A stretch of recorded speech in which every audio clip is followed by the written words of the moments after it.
Well, a lot has changed since women and men took to the streets in last year's March. 2017 was a year full of activism, anger, and action from women all over the world. So I'm joined now by two guests who've been following the movement closely. So we've got Christine Emba, and she's in Washington. She's a columnist and editor for the Washington Post. And again, she's in our Washington bureau. And here in studio with me, we've got Shree Paradkar, and she's the gender and race columnist for the Toronto Star. So thank you again to both of you for joining us this evening. So Christine, I quickly want to start with you first. So much of last year's March was a reaction to Donald Trump's inauguration. So how do you believe that this year was different?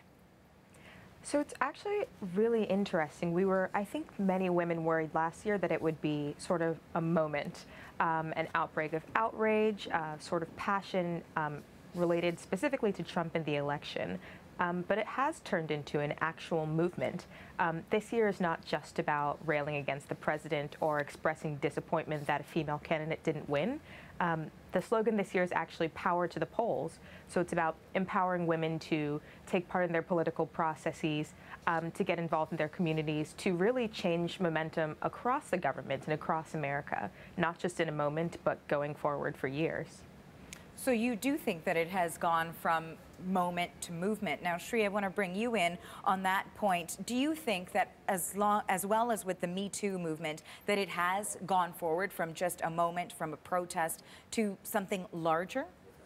Far larger. I think it all began as a rebuke of the Donald Trump presidency, but it has reached now, especially in Toronto today, I saw a big difference, which was the blossoming of intersectional feminism.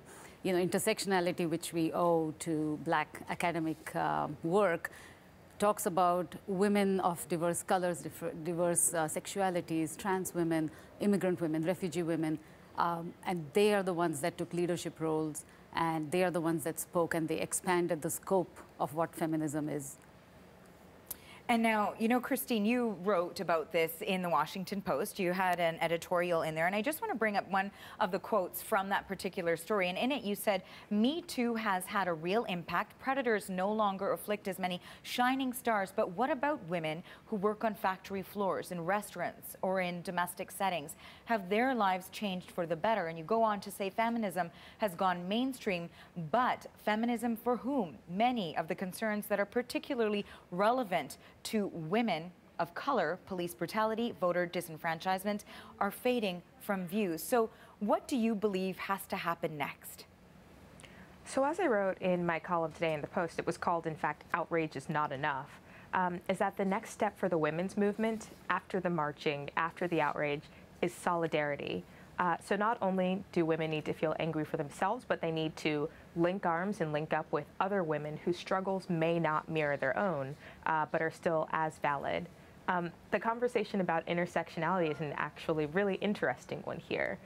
Some of the criticisms of the march have been that in the past the movement was too white or too middle class.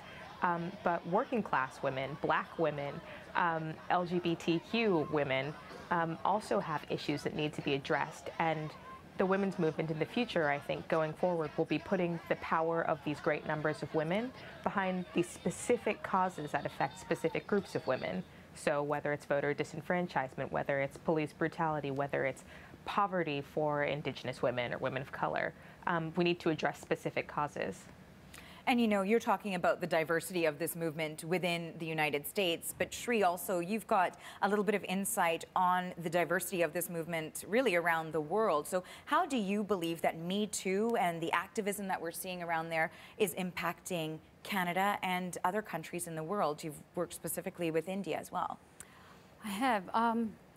There were a lot of landmark judgments that passed this year. And I think that is one of the biggest impacts of the Women's March last year. Now, January 21, 2017 was when the first Women's March happened. And 2 days later, Donald Trump reinstated the gag rule, which meant that the U.S. would no longer be giving aid to countries that had, or to agencies that had anything to do with abortion. This really affected women in sub-Saharan Africa especially. Around the world, there was fundamentalism. So this is not just about Donald Trump. There's a rise in intolerance and fundamentalism around the world. And in Latin America, for instance, women's movements have been working to push back against Christian and evangelical fundamentalists. In India, there was a landmark judgment that made sex with child brides to rape. And next on the agenda is to now criminalize marital rape.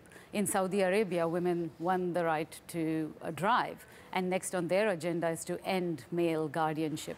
And there is similar works of solidarity across North Africa, across the Middle East. So this is no longer just about Donald Trump, but it's about protecting rights that were hard fought, that people thought were done and dusted, and realizing that they are not, that they are under threat, and also fighting, using that receptiveness that there is today to women's issues to fight for rights that should have been won a while ago, but have not been. And you're talking a lot about the sort of global solidarity that we're seeing on a lot of these issues, even though they take on different forms in different countries. And I think one of the most important roles, too, that a lot of people have been discussing now with this movement, and maybe, you know, Christine, we'll go to you with this, in terms of solidarity, what role do men play in all of this? Where do they come in? What position do they need to take on? Well, I mean, it's called a women's march, yes, but women are only half of the population. Women live with men, women love men.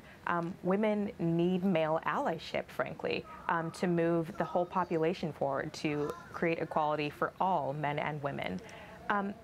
Even though this is a women's march, and even though women have obviously made great strides, it's still the case that men hold a lot of the power. The majority of CEOs are men. In the United States, far the majority of the members of the House and Senate are men. There still has not been a female president. So to help the women's movement move forward, women need to ally with men need to make space for women, and men need to help pull women up into these positions of equality. Men also need to, if they are in roles of power, advocate for women's issues, bring that legislation to the table, support women who are raising their voices, asking questions, and asking to be heard. And you know, finally, Shree, we'll give you the last word on this front. So we talked about how this movement has evolved from last year to this year. This year, for example, it's really taking a focus on mobilizing women in the political arena. Where do you see it going next? What should be next year's march? So if a march is about resisting and protesting, then the next step has to be leading. And I think the conversations have to be around around women introspecting about why they don't necessarily take up leadership positions, about men introspecting on how they don't privilege women who do want those leadership positions, and it's about agitating for policy changes. Wonderful thoughts from both of you today. Christine, Shree, thank you so much. Christine Emba is an editor and columnist with The Washington Post, and she joined us from Washington. And Shree Paradkar is a gender and race columnist for the Toronto Star, right here with me in studio. Thank you to both of you.